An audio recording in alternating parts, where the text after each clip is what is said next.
जय हिंद दोस्तों, मेरी क्लास में आप सभी का स्वागत है। हम एसएससी जीडी की कुछ प्रीवियस ईयर के क्वेश्चंस और मोस्ट इम्पोर्टेंट क्वेश्चनों का एक सीरीज़ यहाँ पर लेके आ रखे हैं। ठीक, इस पे आज हम लोग कुछ और क्वेश्चंस देखते हैं। कल इसमें कुछ क्वेश्चन देखे थे, आज इसमें कुछ और अच्छे क्वेश्चंस हम लोग करने की कोशिश करते हैं। ठीक है, तो स्टार्ट करते हैं। देखो, पहला क्वेश्चन है, इसने बोल रखा है the average of price of 3 chairs का जो प्राइस है एवरेज बोल रखा है ना 3 का, तो वो बोल रखा है इसने 14014। ठीक है, 3 का एवरेज है, 3 का एवरेज है, तो इसका मतलब सम कितना हो जाएगा फिर इंटू 3, ये तीनों का क्या हो जाएगा, रेट हो जाएगा। आगे उसने बोल रखा है कि उनके जो रेट का जो अलग अलग शेयर है ना, उनके प्राइस का जो रेशियो है वो रेशियो है 3:4:7। इसका मतलब ये हो गया कि 7 3 10 और 4 14 का मतलब ये टोटल अमाउंट हुआ 14,014,03 होगा कि नहीं। तो उसने पूछा है कि सर्वाधिक मूल्य वाले मीन्स जो हाईएस्ट प्राइस का रेट कौन सी चेयर का था। तो आप बताओ 3 रुपये वाली चेयर महंगी, 4 वाली या 7 वाली। तो आप बोलोगे भाई 7 वाली चेयर सबसे महंगी है, तो 7 का रेट हमें निकालना है। तो 7 का कैसे निकालेंगे, देखो यहाँ से हम लोग क्या करेंगे, सबसे पहले 1 का मतलब निकालेंगे। तो 1 से इसको कैंसिल कर लो, 14 से 1, 14 कम 14, 0, 1 नहीं कटेगा, फिर 0, फिर 1। ऐसा मत कर देना 101 टाइम्स कटेगा, नहीं, जब भाग लगाओगे तो 10001 टाइम कटेगा। ठीक है, तो 14 से फिर 0 नहीं कटता, फिर 1 भी नहीं कटता, तो 2 0 लेके आना पड़ेगा। इंटू कितना हो जाएगा 3, तो इसका मतलब ये हो जाएगा 3003। ठीक, तो सबसे महंगे वाली चेयर बोली थी, तो 7 का मतलब निकालना है। तो 7 का मतलब कैसे आ जाएगा फिर, 7 या 21, 0, भाई 7 से भाग गुणा लगाओगे ना, 7 या 21, 0, फिर 7 या 21। ठीक, 21 0 21, इसका क्या हो जाएगा आंसर। आ जाएगी बात समझ। चलो नेक्स्ट क्वेश्चन, नेक्स्ट क्वेश्चन देख लेते हैं। इसने बोल रखा है एक नंबर है 5, इंपोर्टेंट है ये, ठीक है, 5x2y6z, 6 डिजिट का नंबर है, और इसने बोल रखा है 11 से भी, 13 से भी और 7 से, इन तीनों से क्या है, डिविजिबल है। तो हमें पूछा गया है x minus Y plus 3z, x minus Y plus 3z। देखो सबसे पहले आपको एक कंसेप्ट क्लियर होना चाहिए कि जब जो नंबर 11 से भी कटेगा, 13 से भी और 7 से भी कटेगा, वो है 1001। आप कैसे निकालोगे इसको, सभी प्राइम नंबर है, आपस में सभी को अगर आप गुणा करोगे ना तो इतना आएगा 13 सत्ते 91 गुणा 11 करो तो 11 कम 11, 11 नम 99 और 1 100, बात आ जाएगी समझ। इसका मतलब 1001 ही एक ऐसा नंबर है जो इन तीनों से स्मॉलेस्ट नंबर, ये बोल सकते हो आप कि जो किससे भी 11 से 13 से 7 से घटे। तो इसका कहने का मतलब है कि कितने जीरो, 2 जीरो, तो ये 3 डिजिट एक बढ़ा के 3 डिजिट ना आपस में क्या होते जाएंगे, इसमें रिपीट होते जाएंगे। कि मतलब अगर मैं बोलता हूँ कि 121 121 या फिर 137 137, ऐसे नंबर्स इससे हर हमेशा क्या होंगे, कटेंगे। 3 डिजिट क्या होंगे, रिपीटेड होंगे। तो इसका मतलब उस नंबर से डिवाइड होने का मतलब है कि हमें 3 डिजिट क्या करने पड़ेंगे, रिपीट करने पड़ेंगे। मीन्स 5x2, यहाँ पे भी क्या होना चाहिए फिर 5x2, 5x2 तो 5x2 तो 5, इसका मतलब 5x2 ना, तो यहाँ पे क्या होगा y 5, x कितना 6 और z कितना हो जाएगा 2, बस आप वैल्यू रख दो, ये वाली बात समझ आ जाएगी। 3 नंबर्स क्या होंगे, रिपीट होंगे। कभी भी बीच में 20101, जैसे 101 होता है तो 2 डिजिट रिपीट होंगे। अगर 1 3 बार 01 है तो फिर कितने डिजिट, 4 डिजिट रिपीट होंगे। तो जितने जीरो होते हैं उसमें एक बढ़ा के बस रख दो वैल्यू, x की जगह 6 माइनस y की जगह 5 प्लस z की जगह 2, तो 3 दूनी 6, 6 और 6 12 में से 5 गया तो कितना आ जाएगा 7, 7 इस क्वेश्चन का क्या हो जाएगा आंसर। आ जाएगी बात समझ, अच्छा क्वेश्चन था। तो कंसेप्ट क्लियर हो जाना चाहिए, ये कंसेप्ट इंपॉर्टेंट है। बाकी डिविजिबिलिटी रूल जब पढ़ाते हैं वहाँ पे तो ये कंसेप्ट अच्छे से समझाया जाता है, क्वेश्चंस भी कराए जाते हैं।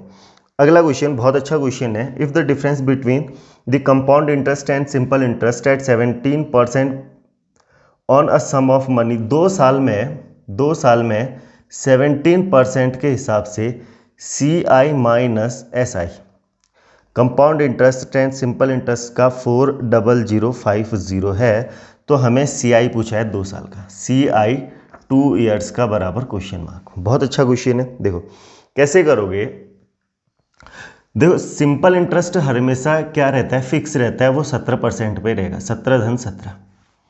कंपाउंड इंटरेस्ट चेंज होगा, थोड़ा सा ध्यान देना, नीचे को कर रहा हूँ। कंपाउंड इंटरेस्ट चेंज होगा, वो क्या होगा, पहले साल में तो 17 रहेगा, अगले साल में भी 17 तो रहेगा ही रहेगा, साथ ही साथ इस 17 पे 17% का ब्याज भी तो मिलेगा। अब 17% का क्या मिलना है, ब्याज मिलना है कि नहीं। अब डिफरेंस अगर आपसे मैं बोलूँ भाई CI और SI का डिफरेंस निकालो, तो आप बोलोगे भाई -17 करेंगे, ये वाला माइनस कर दिया 2 साल वाला, ठीक, 17 तो ये तो कैंसिल आउट हो जाएगा। जो एक्स्ट्रा बचेगा ना वो चीज़ है ये, ठीक, कितना, 17 × 17/100, 17 × 17/100। बस यही क्वेश्चन था, ये तो सिर्फ समझाने के लिए लिखा है।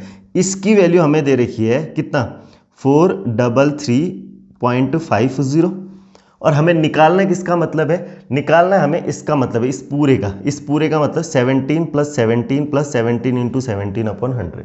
तो आपको पता है भाई 17 × 17/100 तो ये मिल गया, इसमें तो कोई दिक्कत नहीं है, ये तो हमारे पास है। अब हमें 17 का मतलब निकालना है, तो 17 का मतलब कैसे निकालोगे, इस 2 0 से मैंने इसको काट दिया, 2 0 को, ये 50 हो गया आगे को, तो 17 से काटो, देखो 17 दूनी 34, बचेगा कितना, 9, 93, 17 पंजे 85, बचेगा कितना, 8, तो 17 पंजे 85 कितना आ जाएगा, 17 की वैल्यू आ गई कितना, 2550 आ जाएगी। बात समझ, आगे कुछ नहीं करना है। 17 की वैल्यू आ गई 2550, और हमें चाहिए 17 + 17 प्लस जो ये वाली वैल्यू थी, 17 × 17/100। अब आपको पता है 17 की वैल्यू इतनी है, तो 17 + 17 इसका डबल हो जाएगा कितना, 25 दूनी 50, 5100।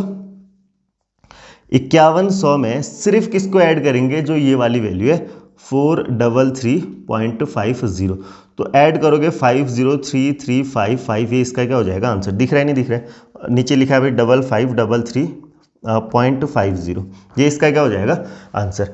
दोबारा से समझाता है, इसको कुछ भी नहीं है, बहुत अच्छा टाइप है ये।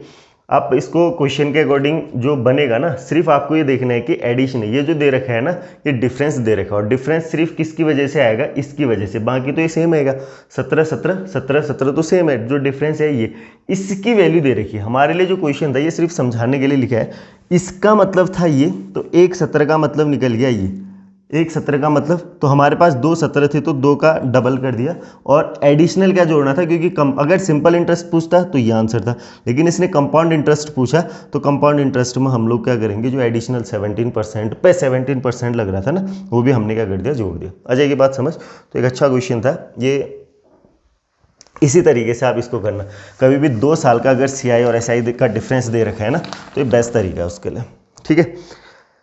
चलो अगला देख लेते हैं।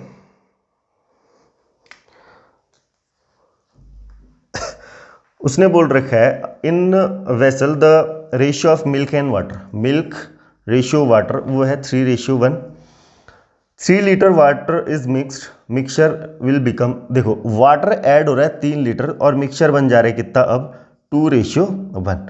बर्तन में दूध, the find out the initial quantity of milk, तो मिल्क निकालना है इनिशियली, ये 3 निकालना है, ठीक है। मतलब अब देखो क्या है भाई, वाटर ऐड हो रहा है, ये तो चेंज होगा, वाटर ऐड हो रहा है तो ये रेशियो तो चेंज होगा, बट ये तो सेम रहेगा ना, ये ऐड नहीं हो रहा है, ये रहेगा आपका सेम। वाटर ऐड हो रहा है तो वो चेंज होगा, जो ऐड नहीं हो रहा है वो रहेगा सेम। तो इसका मतलब हम इसे बराबर करने के लिए इसका एलसीएम ले लो और गुणा कर दो। एलसीएम 6 होगा तो इसको 2 से गुणा करना पड़ेगा, और इसको किससे गुणा करना पड़ेगा, 3 से। तो 2 से करा तो 6:2, ये बन जाएगा 6:3, बनेगा कि नहीं भाई, 3 से गुणा करोगे तो ये। अब ये वाला रेशियो भूल जाओ, अब ये वाला रेशियो भूल जाओ, अब रेशियो क्या आपके पास 6:2 और 6:3, इस 2 में से कितना हो जा रहा है, पानी मिलाया जा रहा है ना, तो 2 से 3 हो जा रहा है, तो मीन्स 1 पानी मिलाया जा रहा है जो 3 के बराबर है, 1 पानी मिलाया जा रहा है जो 3 के बराबर है। तो हमें 6 का मतलब निकालना है, तो 6 कितना लीटर हो जाएगा, 18 लीटर। आएगी बात समझ। दूध की क्वांटिटी पूछी थी ना, तो वो कितना हो जाएगा, 18 लीटर। कोई दिक्कत। चलो अब नेक्स्ट क्वेश्चन है, ये भी कुछ ऐसा ही है। उसने बोल रखा है 18 litre in 18 litre mixture the ratio of acid and water. तो टोटल 18 लीटर है पहले, ठीक, एक एसिड है और वाटर है। 5:1 पहले इसका क्या था, रेशियो था।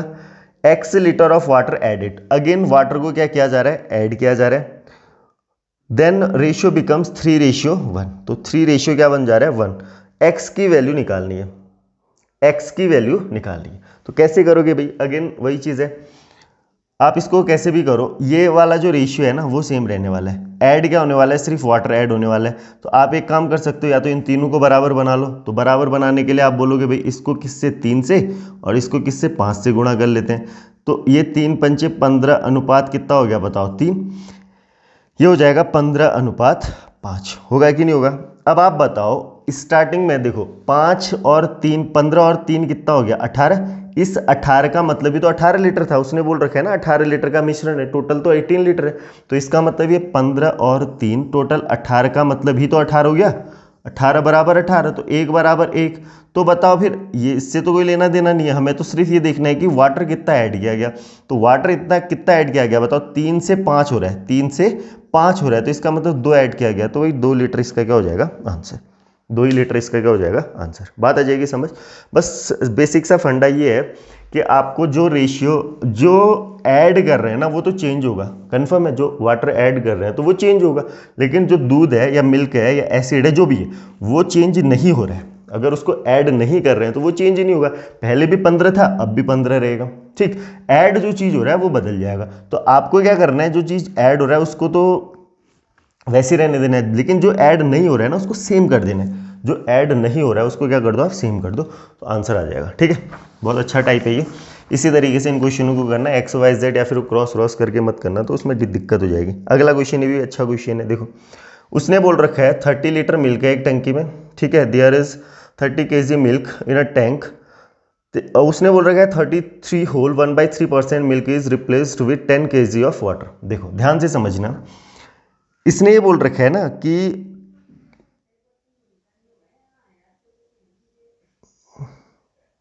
अच्छा हिंदी में अलग लिखा है इंग्लिश में अलग लिखा है, ठीक है, तो 33 होल 1/3% का मतलब ही क्या है यहाँ पे 10 kg होगा, तो आप सिर्फ ये देखो 33 होल 1/3% का मतलब होता है कितना 1/3 होता है कि नहीं होता है। अब देखो इसको करने का तरीका ये है, आपके पास इनिशियल क्वांटिटी और ये है फाइनल क्वांटिटी, जो दे रखा है वो है हमारे पास क्या मिल्क, तो मिल्क की इनिशियल क्वांटिटी मिल्क की फाइनल क्वांटिटी, रेशियो समझना, इनिशियल में टोटल मिल्क था 3, 1 निकाल दिया तो बचा 2, काम खत्म, बस इतना ही है, 1 निकाला है, देखो 3 था रिप्लेस किया गया 1 तो बचेगा कितना 2, ये फाइनल क्वांटिटी। इसी रेशियो में उसने बोल रखा है कि पानी को ऐड कर रहा है, इसको आप भूल जाओ कि कैसे होता है क्यों होता है, बस आप ये समझो कि जितना उसने पानी डाला ना अगेन वो 30 बन गया टोटल, अगेन वो total quantity initial quantity total quantity, अगर मैं इसको इनिशियल क्वांटिटी को टोटल क्वांटिटी करूं तो बात ही अभी फिर से टोटल क्वांटिटी कितनी होगी ये 30, 10 मिलाते ही 30 होगी, फिर उसने बोला 10 निकाल दिया, तो अगेन वही चीज़ है कि 3 का 2 बन जाएगा, 2 बार ये चीज प्रोसीजर हो रहा है, बस आप इसको इनटू कर दो, 3 3 9 टोटल क्वांटिटी, 2 दूनी 4 इसमें फाइनल क्वांटिटी, पहले 9 लीटर दूध था अब 4 लीटर बचा, मीन्स 5 लीटर गायब, इससे हमें कोई लेना देना नहीं। टोटल क्वांटिटी 9 का मतलब ही तो 30 लीटर है, 9 का मतलब कितना लीटर था 30, हमें फाइनल क्वांटिटी पूछा था 4 का मतलब, तो 4 का मतलब हो जाएगा 9 का मतलब 30, तो 1 का मतलब हो जाएगा 30/9 और 4 का मतलब गुणा 4, तो ये 3 3 9 3 एकम 3, तो 40/3 लीटर इसका क्या है आंसर। आ जाएगी बात समझ, एक अच्छा क्वेश्चन था। अब ये कैसे होता है क्यों होता है ये तो बहुत लंबी प्रक्रिया है, आप इसको जब समझोगे वहाँ पे जहाँ पे एलिगेशन वाला चैप्टर है, एलिगेशन का ये क्वेश्चन है, बहुत अच्छा टाइप है ये, इसको समझना, इसमें बहुत सारे क्वेश्चंस बनते हैं। तो कैसे आया ये आप बस अपने दिमाग में रखो, ठीक है। इसमें आगे ये जो परसेंटेज है ये हर बार चेंज भी हो सकता है, ज़रूरी नहीं है सेम ही हो, तो वो क्वेश्चन कैसे होते हैं वो भी प्रक्रिया यही है, बस आपको एक बार ये कंसेप्ट सीखना पड़ेगा इसके लिए। आगे बढ़ जाएँ, देखो फिर उसने बोल रखा है while finding HCF of 2 numbers by division method the last divisor is 11 and quotient are 1 13, देखो एंड 4, अब देखो हिंदी में 14 लिख दिया वो गलत है, 4 है इसका, ठीक है। अब ध्यान से समझना, देखो ये भाग के मेथड से ऐसे चलते हैं, ठीक है। इसने बोल रखा है भाई लास्ट का जो डिवाइजर है वो कितना हो जा रहा है, डिवाइजर है 11 और क्वोशिएंट आ रहा है 1 फिर 13 फिर 4, ऐसे तो 11 चौके 44, आपको पता है ये 44 कहाँ जाता है, यहाँ पे, ये 44 हो जाएगा। 13 चौके 52, ये 11 यहाँ से रिमाइंडर रहा होगा ना, रिमाइंडर रहा होगा, तो रिमाइंडर से ऐसे भाग लगाते हैं। तो 13 चौके 52, 13 चौके 52 और 5 कितना हो जाएगा, 57। भाई 13 चौके 52, 13 चौके 52 और 5 कितना, 57। प्लस ऐड करेंगे कितना, जो रिमाइंडर था 11, तो ये हो जाएगा 1 और 2 और 1 3, 2 और 1 3, 7 और 1 8, 5 का 5, ये कहाँ चले जाएगा, यहाँ पे। तो 583 एक नंबर हो जाएगा। दूसरा नंबर क्या होगा, इसका ट्वाइस प्लस, देखो दूसरा नंबर क्या होगा ना, मतलब वो होगा 583, क्योंकि 1 टाइम्स है ना, ये 1 टाइम्स है। 583 प्लस कितना आएगा, जो रिमाइंडर था 44। तो मैं डायरेक्ट ही कर रहा हूँ भाई, 583 प्लस 583, तो इसका 2 गुना कर लोगे 6 6, 5 दूनी 10 और 1 11, इतना ही होगा ना। 2 3 6, 2 8 16, 2 5 10 और 1 11, प्लस कर दो 44। तो 0 0, 6 4 10 और 1 11, 6 4 10, 6 4 10 और 1 11, 1 का 1 2 1 0, इसका क्या हो जाएगा आंसर। दोबारा से समझो, बस इसमें ये है भाई, जो रिमाइंडर आता है वो ऐड हो जाता है किसके साथ, जब हम लोग भाग लगा रहे होते हैं ना। तो अगर मुझे नंबर चाहिए, डिविडेंड चाहिए, तो ये डिवाइजर है, डिविडेंड है, क्वोशिएंट है, रिमाइंडर है। तो अगर मुझे डिविडेंड चाहिए तो मैं क्या करूंगा भाई, कोई जो डिवाइजर है, मतलब जो भाजक है, उसको भागफल से गुणा करके शेषफल को ऐड करूंगा। डिवाइजर को किससे, क्वोशिएंट से मल्टीप्लाई करने के बाद अगर मैं रिमाइंडर को ऐड करता हूं तो क्या आएगा, डिविडेंड आएगा।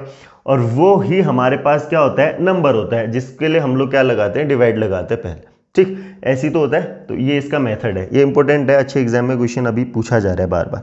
आ जाएगी बात समझ। चलो, इसका आंसर आ जाएगा 1210। नेक्स्ट अच्छा क्वेश्चन है, उसने बोल रखा है delivery boy start from office, 10 बजे वो ऑफिस से निकलता है। Delivered an article, he rode his scooter at a speed of 32 kilometre per hour. Speed उसकी भाई 32 किलोमीटर पर आवर जाते समय। He delivered the article and wait for 15, जब आर्टिकल वहाँ पे जमा करता है वो कोई चीज़, ठीक है, 15 मिनट का इंतजार करता है और उसके बाद वापस आता है। और किस स्पीड से वापस आता है वो, 24 की स्पीड से। और बोलता है कि 11:25 में वो कहाँ पहुँच जाता है, ऑफिस पहुँच जाता है। ठीक है, 11:25 में 15 मिनट का क्या है, वेट भी करते हैं ना, हाँ 15 मिनट का वेट। अब आप देखो टोटल टाइम कितना लगा है फिर उसने जर्नी में, जब 15 मिनट, देखो पहले तो वो बोल रहे हैं 1 घंटे 25 मिनट, 10 से 11 1 घंटा 25 मिनट, 1 घंटे 25 मिनट में वो वापस आ गया, 1 घंटे 25 मिनट में वो वापस आ गया। उसमें से 15 मिनट का उसका ब्रेक था, 15 मिनट उसने वेट किया। तो 15 मिनट वेट किया तो इसमें तो चला नहीं ना, वो तो खड़ा था इसमें। तो इसका मतलब ये हो गया कि 15 मिनट हटा दोगे तो 1 घंटा 10 मिनट बचेगा। भाई 25 में से 15 घटाओगे तो 10 ही तो बचेगा।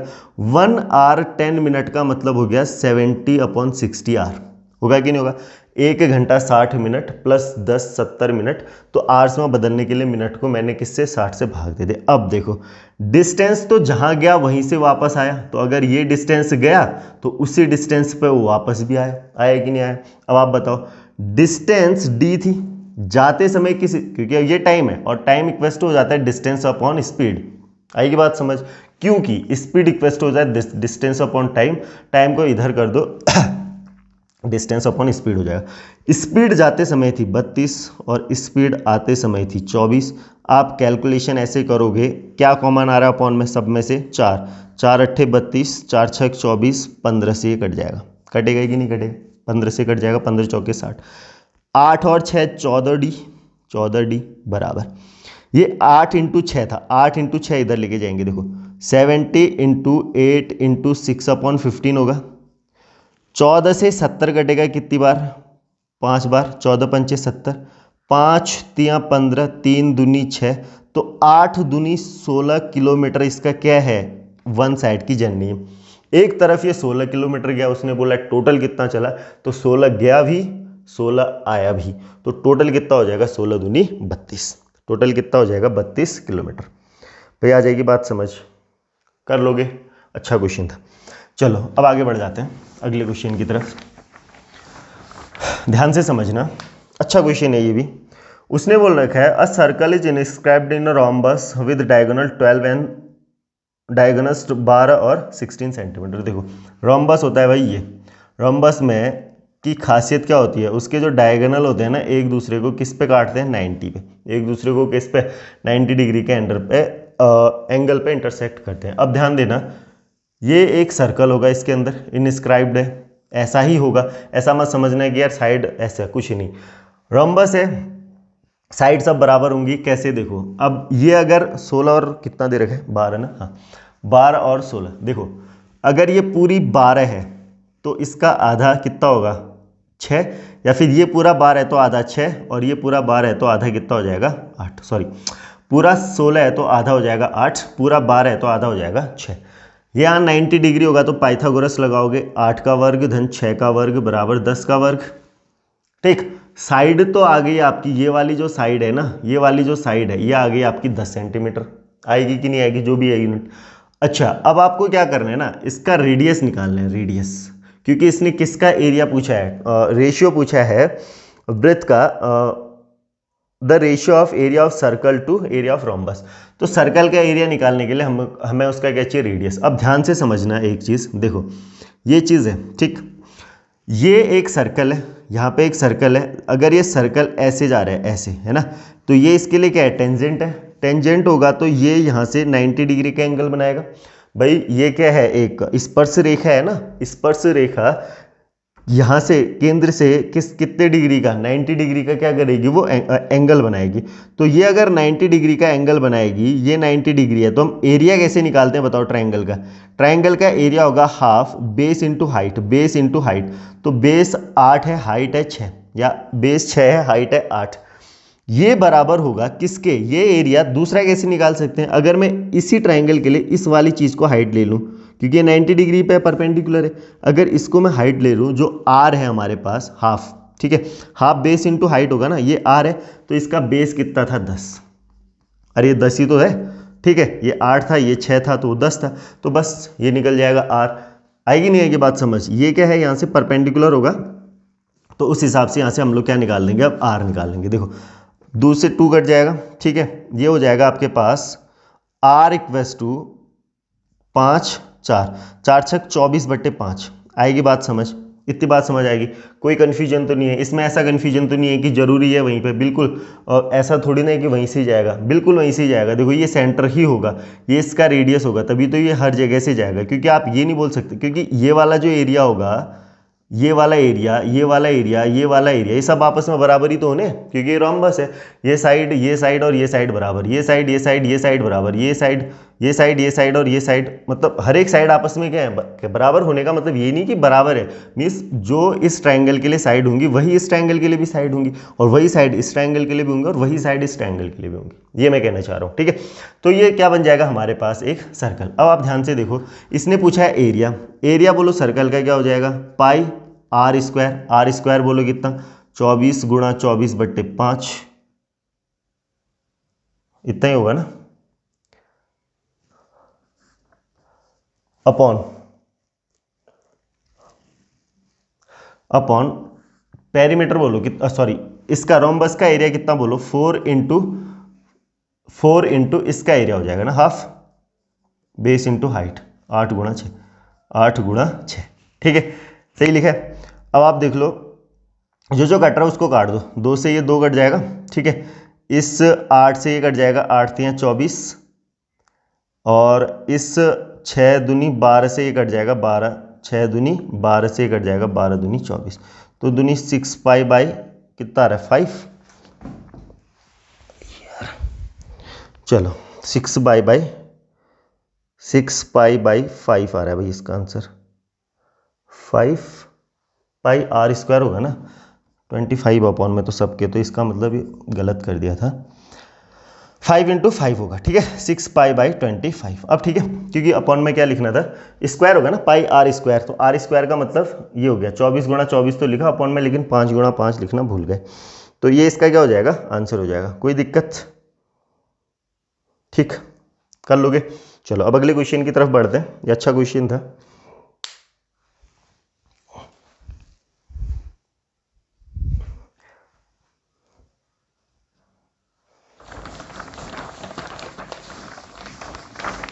देखो अगला क्वेश्चन है, उसने बोल रखा है if the length of triangle की जो लेंथ है वो कितनी दे रखी है, 4, 5 और 6। ऐसे समझ लो ये एक ट्राइंगल है, ठीक है, ये 4 है, ये 5 है, ये 6 रेशियो में है, तो मैंने बोला 4x 5x 6x है, कोई दिक्कत नहीं है। उसने बोल रखा है कि रेडियस दे रखा है इसका, इन रेडियस 3 सेंटीमीटर, तो सबसे बड़ी भुजा कौन सी है, 6। इसके ऊपर जो परपेंडिकुलर डाल रखा है ना, उसकी अल्टीट्यूड वही परपेंडिकुलर होता है of triangle corresponding to largest side as base is, ठीक है। तो इसका बेस है, तो हमें बस इतना ही दे रखा है, रेडियस दे रखा है, ये तीनों साइड दे रखी है, ये दे रखा है, तो हमें ये h निकालना है। अगर मैं इसको h बोलता हूँ, ठीक है, इसको h बोलता हूँ। देखो भाई r होता है, रेडियस होता है डेल अपॉन एस, कल भी बताया था, डेल हो गया एरिया, एस हो गया सेमी पेरीमीटर, तो यहाँ से एरिया हो जाएगा r इंटू एस। कोई दिक्कत नहीं है। अब मुझे बताओ अगर मैं इसको हाइट परपेंडिकुलर लेता हूँ, तो अभी अभी बोला था ट्राइंगल का एरिया क्या होगा, हाफ बेस कितना है 6x इंटू हाइट कितनी है h बराबर डेल, यहाँ से एरिया कैसे आएगा, रेडियस था 3 और सेमी पेरीमीटर बोलो कितना, 6 और 4 10 5 15x बट्टे कितना हो जाएगा 2, होगा कि नहीं सेमी पेरीमीटर। बस आपको क्या निकालना था, h निकल जाएगा, x से x काट देना है, 2 से ये 3 बार कट जाना है, 3 से ये 3 कट जाना है, तो h हो जाना है 7.5। कोई दिक्कत बताओ, कोई दिक्कत इसमें? बहुत ही ईजी क्वेश्चन था, तो कर लोगे, अच्छा क्वेश्चन था ये, ठीक है। बस आपको कंसेप्ट समझ आना चाहिए, वरना ये तो बड़ा मुश्किल हो जाएगा। अगर आपको कंसेप्ट समझनी है तो बहुत मुश्किल हो जाएगा, अगर समझ नहीं आते कंसेप्ट। चलो अगला क्वेश्चन है, इसने बोल रखा है, देखो गिवन है a square plus B square plus C square plus 170 equals to twice of 8x plus 8a है ना, 5b माइनस 9c। तो हमें निकालना है under root 4a plus 8b minus C. कुछ भी नहीं, आप बस ये देखो 8 8 जा 64, 5 बचे 25 और 9 9 81, इन सब का सम इसके बराबर होना चाहिए, आंसर देखते आ जाएगा। देखो और ये होना चाहिए, आप एक बार इसको देख लेना है ना, अदरवाइज कभी कभी क्या होगा कि अपॉन वाली कंडीशन आएगी तो आप फेल हो जाओगे। तो अभी सिर्फ ये देखना है कि क्या इसका सम इसके बराबर है। देखो फिर 5 4 9 और 1 10, 8 2 10 6 16 और 1 17, इसका मतलब यही है, बिल्कुल ठीक है, 170 आ रहा है। अब कुछ नहीं करना है, ये है ए स्क्वायर प्लस बी स्क्वायर, यहाँ से ये बी स्क्वायर है, मतलब ये जोड़ेंगे ना तो ये ए स्क्वायर है, ये बी स्क्वायर है। अब ये इधर आएगा तो 2ab होगा, इसका मतलब यहाँ से मैं बोल सकता हूँ कि a जब ये प्लस है माइनस आएगा, -8 का होल स्क्वायर। बनेगा कि नहीं बनेगा? तो मैं यहाँ से बोल सकता हूँ a बराबर आएगा प्लस का 8, उसी तरीके से b बराबर आएगा प्लस का 5 और c बराबर आएगा माइनस का 9, जो यहाँ पे लिखा है। आप वैसे भी सोच सकते हो।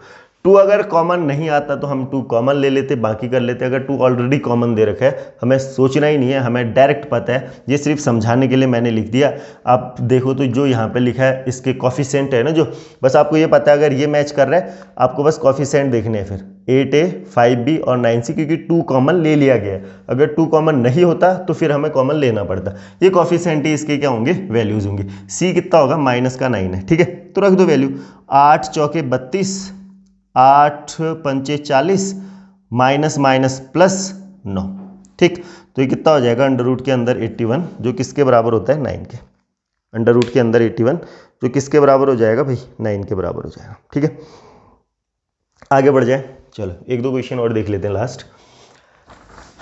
अगला क्वेश्चन आ रहा है, यहाँ पे है साइड्स ऑफ ट्राइंगल दे रखा है 13 14 15 13 14 एंड 15 और find the sum of square of median. तो एक फॉर्मूला होता है भाई, मीडियन हर हमेशा छोटी होगी तो उसकी तरफ को 4, मीडियन के m1 स्क्वायर प्लस m2 का स्क्वायर प्लस m3 में मीडियन है, ठीक है, m3 का स्क्वायर बराबर साइड्स हर हमेशा बड़ी होती है तो उसकी वैल्यू कम से गुणा करना पड़ेगा। s1 स्क्वायर साइड है ये, s2 का स्क्वायर प्लस s3 का स्क्वायर। s1 s2 s3 क्या है, ट्राइंगल की साइड है। m1 m2 m3 क्या है, जो मीडियन है, ठीक है, मीडियन से। तो बस आपको ये पूछा गया है और ये साइड्स दे रखी हैं, तो 4 इंटू क्वेश्चन मार्क, ये पूरा नहीं लिख रहा है, इक्वल्स टू 3 इंटू s1 का स्क्वायर होगा 13 का स्क्वायर 169, 14 का स्क्वायर 196 और 15 का स्क्वायर 225। तो सॉल्व कर दो इसको, बट्टे में क्या आ जाएगा, अब 4 भी आ जाएगा। देखो 5 9 और 6 15 और 5 20, 2 2 4, 4 और 9 कितना हो जाएगा 13, 13 और 6 19, भाई सही कर रहा हूँ मैं, 6 4 10 9 19, ठीक हो जाएगा। 2 2 4 और 1 590 बट्टे 4 गुणा 3, कोई दिक्कत? तो 3 से गुणा, 3 नम 27, 3 पंचे 3 नम 27 ना, 3 पंचे 15 16 17, ठीक लिखा है, 3 नम 27, 3 पंचे 15 16 17, 0 बट्टे 4, तो 4 तियाँ 12, 4 चौके 16 करेगा, 4 चौके 16, 1 4 चौके 16, 1 10, 4 दूनी 8, 4 पंचे 20, है ऐसा ऑप्शन 442.6। हाँ, तो ये क्या हो जाएगा, इसका आंसर हो जाएगा। मतलब ये तो नीचे तो मैंने सिर्फ कैलकुलेशन कर रखा है, आप ऊपर देखो, इसका ये एक फॉर्मूला होता है, इसको आप दिमाग में रखना, 4 इंटू मीडियन का सम जो भी आता है, ठीक है। चलो अगला क्वेश्चन, एलसीएम एचसीएफ का क्वेश्चन आ रहा भाई। उसने बोल रखा है x इज द 2 डिजिट, ये जो 2 डिजिट लिखा है ना, बस यहीं से हमारे को समझ आ गया। अब एक चीज देखना, divided by 2 digit number which divide से इतना इतना इतना, the remainder each case is same, remainders alike same, तो आपको पता है कि वहां पर हम लोग क्या करते हैं, उन नंबर्स का डिफरेंस करते हैं। हमारे पास 3 नंबर है 6 4 7 5 4 9 7 5 और 4 1 3 2, और कितना है 4 1 3 2। आपको 2 डिजिट का ऐसा नंबर लेके आना है जो सब इससे क्या करे, डिवाइड करे, मतलब इसको भी डिवाइड करे, इसको भी डिवाइड करे, इसको भी डिवाइड करे। आपको पता है वो 2 डिजिट का नंबर एचसीएफ होगा इन सब का। अब आप बोलोगे यार एचसीएफ निकालें कैसे, फिर ये तो कहीं लंबा दिख रहा है, हैवी दिख रहा है। एक तरीका ये होता है कि इनका गैप और इनका गैप, फिर उसका एचसीएफ निकाला जाता है, ठीक है, उसका एचसीएफ निकाला जाएगा। लेकिन हम ऐसा नहीं करेंगे, हम सिर्फ 2 छोटे नंबर्स लेंगे, उसी का क्या निकालेंगे, एचसीएफ। 1 4 1 3 2, बोलो कितना भाई, 5 में से 3, 5 में से 2 गया 3, 7 में से 3 गया 4, 9 में से 1, 843। आ रहा है कि नहीं आ रहा है, कितना आएगा 843, सही लिखे नंबर। दूसरा नंबर था 49884, नंबर्स गलत लिखे यार, 6475 4984 है ये 84, और लास्ट वाला है 4132, तो 84। अब ठीक है, 4 में से 2 2, 8 में से 3 जाएगा तो कितना बच जाएगा 5, ठीक है, इतना बचेगा, और 9 में से 1 8। अब आप इसके क्या करोगे, एचसीएफ निकालने का बेस्ट तरीका होता है, हम लोग क्या करेंगे, देखो एचसीएफ तो निकल जाएगा, हम लोग सबसे पहले करेंगे इसमें से जो चीज़ कॉमन आती है वो, तो सबसे पहले इसमें 4 कॉमन आ रहा है क्योंकि लास्ट के 2 डिजिट कट रहे हैं, तो 4 दूनी 8, 4 एकम 4 तियाँ 12 गुणा 4। इस 4 से अभी रहने दो, इस 4 की अभी हमें जरूरत नहीं है। अब इसके फिर से फैक्टर करेंगे तो ये कितना आ जाएगा, 3 से, 2 और 1 3 ना, 3 सत्ते 21, 3 एकम 3 और 3। अब ध्यान से समझना 71 एक प्राइम नंबर होता है, ये किसी से नहीं कटता, ठीक है, 71 एक प्राइम नंबर है। इसने ये बोल रखा है, अब आप ध्यान से समझो कि अगर मैं इसको इंटू 2 भी करता हूं ना तो हमें 3 डिजिट का नंबर मिलेगा, लेकिन इसने बोल रखा है 2 डिजिट का ग्रेटेस्ट नंबर होना चाहिए, तो 2 डिजिट का ग्रेटेस्ट नंबर इन सब का एचसीएफ यही होगा, कंफर्म है यही होगा। कभी भी एचसीएफ का तरीका हम बाद में बताएंगे, ऐसे नहीं भाग लगा के नहीं, कोई गुणा लगा, फैक्टर से, बस आप इस किसी का एक का फैक्टर करो, वही एचसीएफ कैसे आता है ये पता चल जाएगा। तो ये इसका क्या हो जाता है, एचसीएफ होगा। लेकिन और इसने बोल रखा है स्मॉलेस्ट नंबर किसको ऐड किया जाए कि परफेक्ट स्क्वायर बनता है, तो 81 आपको पता होगा कि परफेक्ट स्क्वायर होता है 9 का, तो हम कितना ऐड करेंगे इसमें, 10। कितना ऐड कर लोगे इसमें, 10, इसमें हम लोग क्या कर लेंगे, ऐड कर लेंगे, आ जाएगी बात समझ। तो एक लास्ट क्वेश्चन आज का यही था, ठीक है। तो आज के लिए इतना ही देखते हैं, इससे आगे हम लोग कुछ और क्वेश्चंस लेके आएंगे, वो करेंगे हम लोग कल। तो अच्छे क्वेश्चंस करेंगे, बहुत इजी क्वेश्चंस करने से भी मुझे नहीं लगता कि इसमें कुछ फ़ायदा होने वाला है। थोड़ा सा अच्छे क्वेश्चंस जहाँ पे तुम्हें 1-2 कंसेप्ट भी सीखने को मिल जाए, तो वो चीज़ें करने से हमें क्या फ़ायदा है, ठीक है। आज के लिए इतना ही करते हैं, थैंक यू।